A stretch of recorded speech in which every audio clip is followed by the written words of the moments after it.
But the point is, the closer we are to Him, the better things are for us. It doesn't discount the fact that we will not have problems and things that go on in our lives, but it allows us to know that when those problems are going on, He's right there by our side.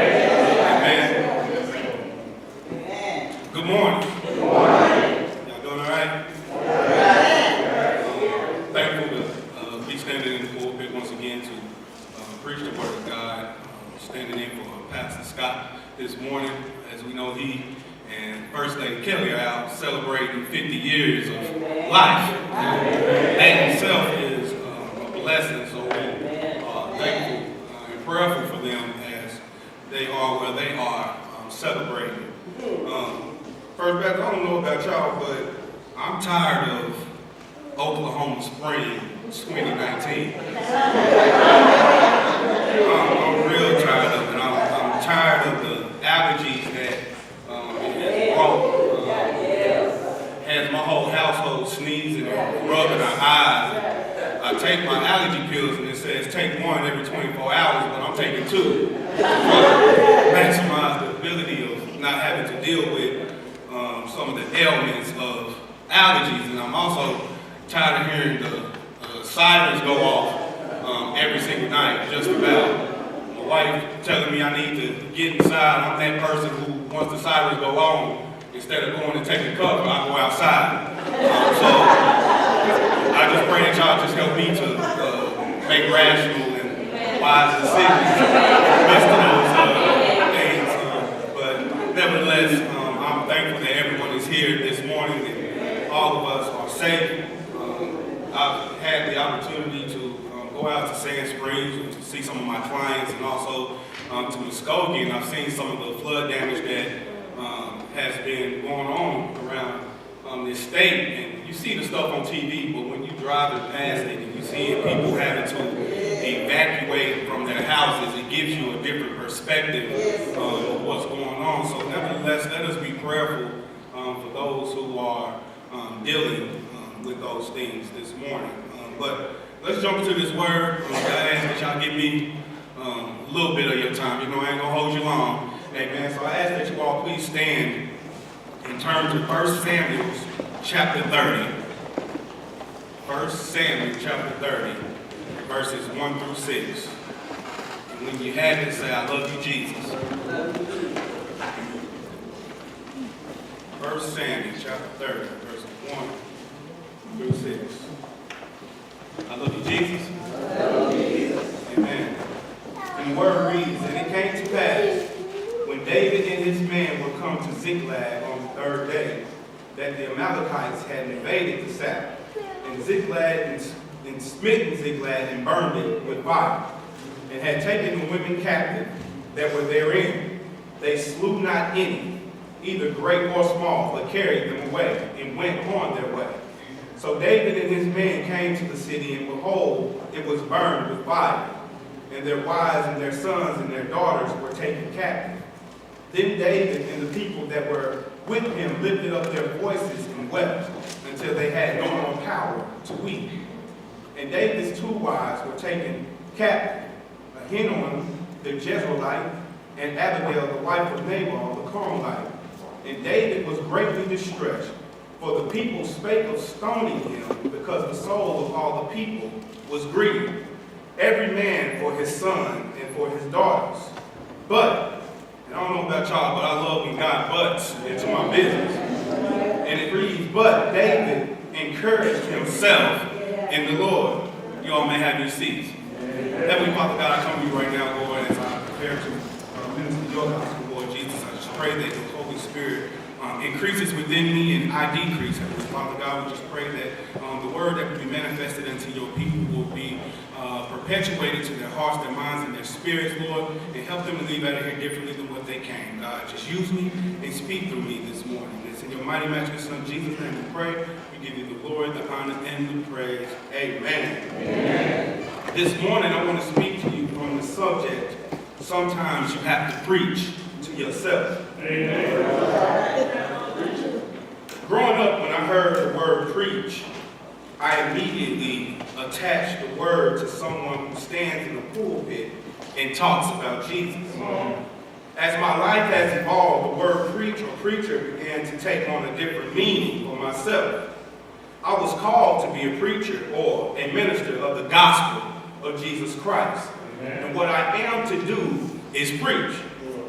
I went throughout my adolescent life saying, I would never be a preacher. And in my adolescent life, God called me to be a preacher. And even though God called me, I still say, no, I ain't doing it. I ain't got time for it. I'm not qualified. I ain't got nothing to talk about. And I just don't want to be standing in front of people preaching. But as you can see, when you submit to the Lord, things go accordingly. But when we think of a preacher, we think of someone who preaches the truths of the Bible artistically in various ways. But regardless of their approach, we see them as someone who is there to teach, to motivate, and to encourage. First Baptist, I believe we have a great preacher of this house. Pastor Scott is a great preacher. He executes the word diligently, and he gets it to us in a way that we can all grasp hold of it. And we are all, and locally, we are surrounded by great preachers. Internationally and nationally, there are great preachers. We see great preachers on TV. We see great preachers who have small churches, but at work a full-time job still. We have great preachers who have mega churches at the same time. But nevertheless, although we are surrounded by great preachers, we must understand that outside of Jesus, the greatest preacher in our lives should be ourselves. Amen. Now, as believers, we are commissioned or commanded to minister the message of Christ to the world. Therefore, as a believer, we are all ministers. We are all preachers. Just because you don't have reverend, bishop, associate pastor, pastor of marketing, whatever it does not mean you are not a preacher. We should be preachers to our children.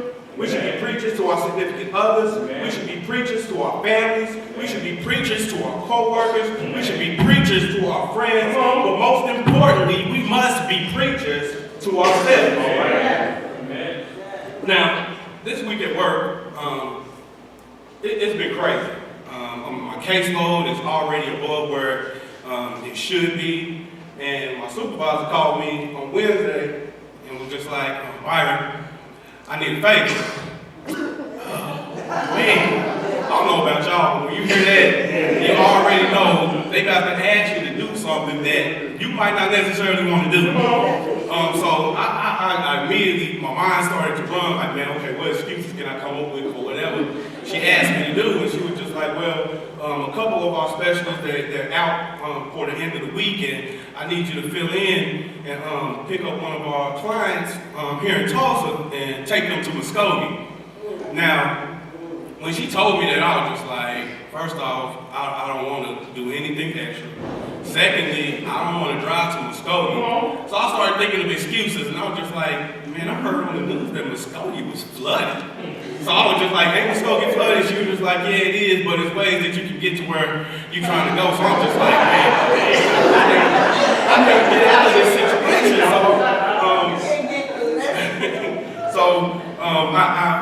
Pretty much what I had to do was change my mindset about the situation, because the client that I was supposed to take to Muskogee, I had a great rapport with. She has already stated to my supervisor and to other specialists that she would rather work with me because she feels like I care about her and I hear about her needs. So once I heard that, I had to change my mindset and be like, okay, if I have that type of rapport with her, I'm going to be in the car with her for at least an hour and a half. What can I do to encourage, to teach, or to impart into this young lady to help her direct her life to where it is to make it better? Now, the life of David is probably one of the more spectacular stories recorded in the Bible. David went from being a shepherd boy to king. He killed lions and bears with his bare hands. He killed the great Philistine warrior Goliath with a slingshot and with a smooth stone. David was popular and had been celebrated. But King Saul had become jealous of David, that Saul sought to have David killed on 2 occasions. Now, this is the same David that served as his servant. This is the same man who played the harp for him, the one who just brought him victory over the Philistine army. So David runs away to escape death from King Saul, and he runs into a cave. All right. This wasn't an ordinary cave, though, because it seemed to be a place for distressed, rejected, and in-debt men, the Bible states. David has no clue he would find some men who was dealing with some mess in the cave, just as he was. All right. Biblically, we know David was anointed. There is something special about him, and David amongst the men becomes their leader. Come on. They eventually become soldiers in the Philistine army, the same army that David had killed their best warrior. David and the men had found favor in one of the Philistine generals, but once some of the other leaders found out about who he was, he and his men were told to leave, and that's where we find ourselves in 1 Samuel 30 this morning. All right. Now, when David and his men go back to Ziklag, they don't go back to a home where everything was put together. They go back to a home that was destroyed and on fire. And not only that, but their families were taken away from them. They took their wives and they took their children. Now, can you imagine coming home and everything is destroyed and your wife and your children have been taken? In a sense, David and his men had lost everything. But while David is hurt, he's probably angry, confused, and heartbroken. The same men he met in the cave, the same men who wanted him to lead them, the same men that David had fought in battle with, he overhears them planning to stone him.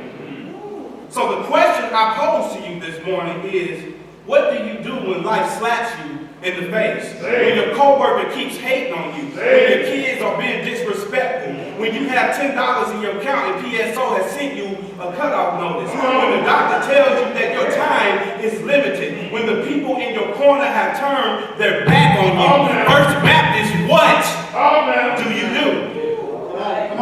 David gives us the blueprint on what to do when darkness has surrounded us.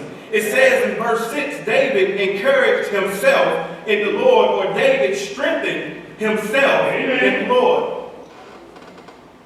Now, I don't know who this message is for this morning, but I believe all of us need to know that when life isn't all smiles and giggles, we need to learn how to encourage ourselves. We need to learn how to talk to ourselves. We need to learn how to preach a 3-point sermon to ourselves like David did. One of our problems is we are too busy talking to everybody else about our problems, and half of the time they don't even know what to say. People may not even be able to comprehend what you're going through, or most times they don't even care. Sometimes you just have to talk to yourself and know typically if you see, and we know that typically if we see somebody talking to themselves, the first thing people think is that person either high or that person crazy. Or they both. But sometimes when you talk to yourself, it is a good thing. And it isn't the principle of you looking crazy when you talk to yourself, more so than what it is that you are actually saying to yourself. Some of us may be talking to ourselves, but we are saying the wrong things. We say all the negative things, how bad things are, how troubled we may be, but we must learn to speak life over ourselves. We must learn to speak a word over ourselves, just like David did. This morning, there are 3 things I want to talk to you about that helped David out of his situation. And the first one is David knew who his God was. David knew who his God was.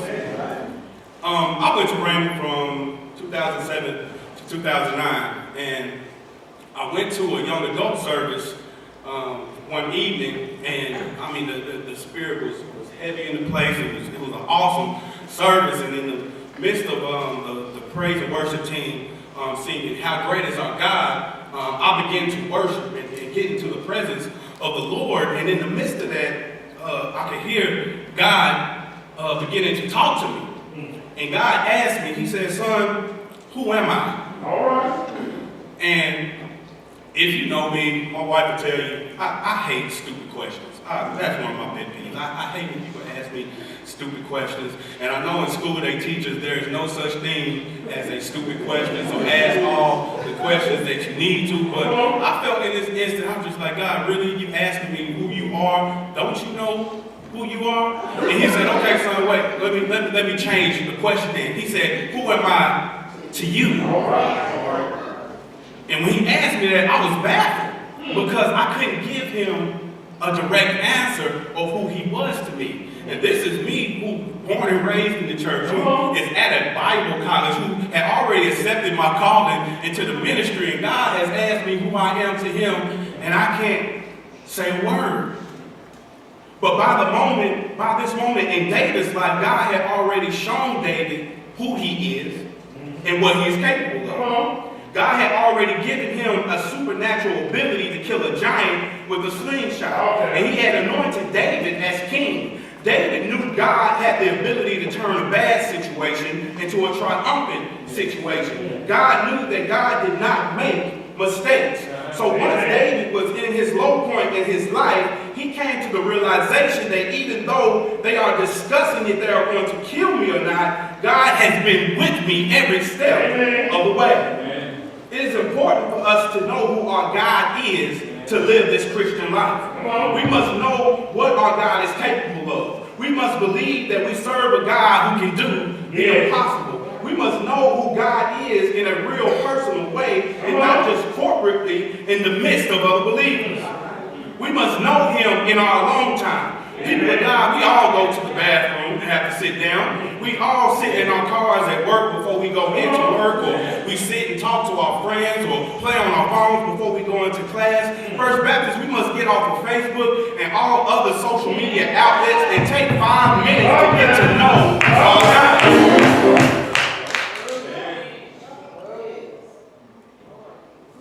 Joshua 1:9 says, have I not commanded you? Be strong and courageous. Do not be afraid. Do not be discouraged. For the Lord your God is with you wherever you go. When everything is good in your life and we read that scripture, we be like, man, that's a nice scripture. But when you have failed all your college courses, your kids are cussing you out, and your lights just got cut off, that scripture will hit you a little bit different. I'm sure David was weak and he had no courage. I'm sure David was afraid, and it even states that David was distressed and discouraged. But David said, I know who my God is, and he said that he will be with me wherever I go. So if I need to get myself together and pull myself up from my bootstraps and know that God is going to be with me, and people of God, we must know who our God is in order to minister to ourselves. The second point is David changed his perspective. David changed his perspective. I work for a place called Youth Villages. And I work as a life-set transitional specialist. And what my job entails is I work with young adults who are transitioning out of DHS in foster care. My objective with those young people is to counsel them, to provide case management, to help them find jobs, to help them find housing, to teach them basic living and life skills, and so forth and so on. I've been working with young people in DHS since I was 23. And one of the things that I've learned that they deal with is the fact that they have a negative perspective of themselves. Their perspective comes from the fact that they've been physically abused, emotionally abused, sexually abused, abandoned, and neglected. Can you imagine going throughout your life and your parents not being there for you, or they giving you up to a system? They deal with having to ask the question, what did I do wrong that my parents did not want me? And also, they have to change their perspective of how they view themselves. And one of the things I always encourage them to do is, if you can change your perspective of your situation, and you can change the perspective of who you believe yourself to be, you can accomplish great things. But their greatest challenge is changing their perspective. And many of us, we sometimes have that challenge of changing our perspective in the midst of our situation. Now you see, David had to change his perspective of his situation. I can hear David saying, my house is gone, my wives and my kids are in captivity, and my friends want to throw rocks at me until I die. Can you fathom the strength David had to change his perception of his situation? David had to stop looking at his situation from the eyes of himself and start looking at his situation through God's eyes. David stopped looking at his situation and switched his focus to God's revelation. Our situation will tell us that we are not capable. Our situations will tell us that we are failures. Our situations will tell us that we are not enough. But my brothers and sisters, when we stand on the promises of God, when we realize that our setback is preparing us for a major comeback, when blessings have stopped flowing in our lives, but we can muster the strength to sing, bless the Lord, oh my soul, and all that is within me, bless his holy name. Our focus is on the revelation of God and not on the situation that is troubling us. The third point I have is David preached to himself. Now I want to throw this disclaimer in right quick, Tiffany. This was in third grade, so you can't get mad. This was third grade. In third grade, it was this girl.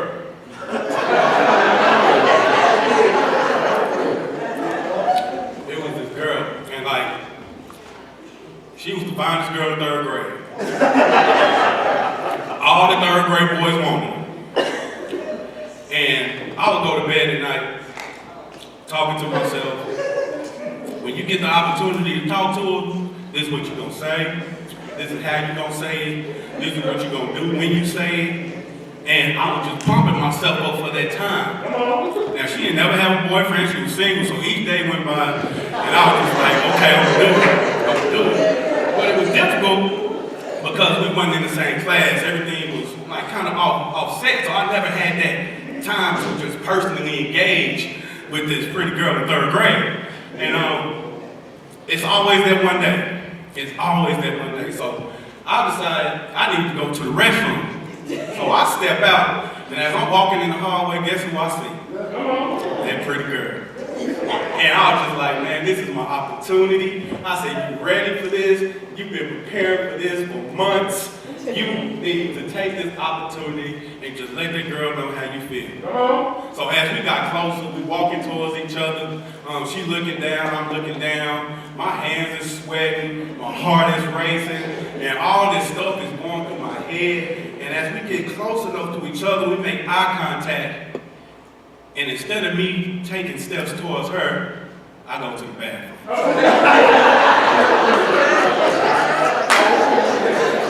People of God, let me tell you, I talked myself out of doing what I had talked myself into for months. You see, sometimes we can preach some good sermons to ourselves, but then you have them sermons that we preach to ourselves that we just need to say, hey man, you just need to shut up. Don't be like Byron and preach yourself out of overcoming your situation, but be like David and preach yourself happy in the midst of your situation. I can hear David telling himself who he is, telling himself, he who is in me is greater than he who is in the world. I can hear David telling himself that he is the head and not the tail. I can hear David singing, if God is for me, who in this world can be against me? I can hear David whispering to his spirit, you are more than a conqueror. People of God, we have to start having daily conversations of biblical principles with ourselves. We have to start preaching sermons to our spirits. As a believer, there should be at least 3 scriptures you remember verbatim, so that when your world seems to be coming down, when you are distressed and discouraged, you can pull them out and encourage yourself. I can hear Jesus encouraging himself on the way to the cross. I can hear him saying, not my will, but thine will be done. I can hear him saying, I am the way, the truth, and the life. And if I don't accomplish this task, there will be no redemption from the sins of this world. I can hear Jesus saying, I can get off this cross and not have to agonize in pain and embarrassment, but at the same time, I know I'll be back Sunday morning. Father, if David can do it, and if Jesus can do it, First Baptist, why can't we do it? Too often, as believers, we look for validation through our people.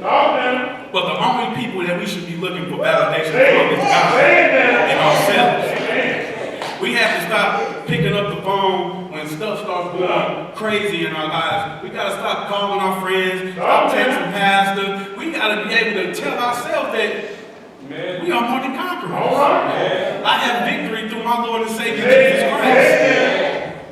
We have to be our own preacher. If we can't preach to ourselves, how we expect to preach to somebody else? That's crazy to me how sometimes in life, things get rough. It's easy for me to help somebody else through their problem. I can give them a scripture, I can give them a word, I can pray for them, but once things start going crazy in my life, it seems like I get spiritual amnesia, and them same scriptures and the same prayers that I need to be giving myself, I can't do. But people of God, that comes from us having a walk with the Lord. That comes from our dedication with God. That comes from us spending time in His Word every single day. That comes from us praying every single day. Because when, just like they sung earlier, if we're walking hand in hand with God, when things start going crazy, we already know what to do. We know that He's right there by our side. But when we can't fathom that, we can't put that in perspective, that lets us know that as believers, there's some work that we need to do. Now, none of us are perfect. We all be busy. We all got stuff to do. But at the same time, God gives us the ability to do all those things. So why is it that we put God on the back burner? People of God, encourage yourself. Take the time out this week and find 3 scriptures and remember them so that when things start going a little difficult for you, you can pick up yourself in the Lord. Amen. Amen.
that He lived, that He died, He rose again on the third day. The Bible says that you